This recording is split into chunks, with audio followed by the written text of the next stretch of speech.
Paithan MIDCतील chemical कंपनीमध्ये मोठा स्फोट झाला। भगवती केमिकल कंपनीतील ही घटना आहे। इमारतीच्या दुसऱ्या मजल्यावर मोठ्या प्रमाणात आग लागलेली, अग्निशमन दल घटनास्थळी दाखल झाले आहे। आगीत जीवितहानी झाली नसल्याची प्राथमिक माहिती आहे। आगीवर नियंत्रण मिळवण्याचे सध्या शर्थीचे प्रयत्न सुरू आहेत। या दृश्यांमध्ये आपण पाहू शकतो आग मोठ्या प्रमाणात लागलेली आहे।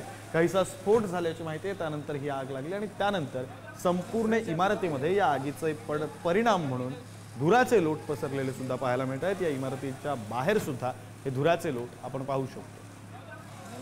प्रतिनिधी सुमित पवार आपल्यासोबत फोन लाईनवरून जोडले गेलेले आहेत। अधिकचा तपशील त्यांच्याकडून घेऊया। सुमित, साधारण केव्हाची ही घटना आहे? आता संपूर्णपणे परिस्थिती नियंत्रणात यावी यासाठी काय प्रयत्न सुरू आहेत? साधारण किती वेळ लागू शकतो? नक्कीच पैठण MIDC येथील एका केमिकल कंपनीमध्ये हा मोठा स्फोट घडला आहे। या स्फोट होऊन इमारतीच्या दुसऱ्या मजल्यावर मोठ्या प्रमाणात आग लागली आहे।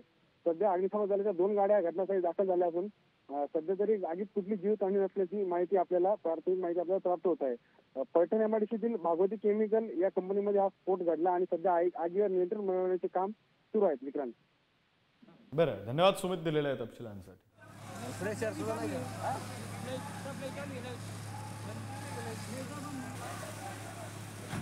Thank you.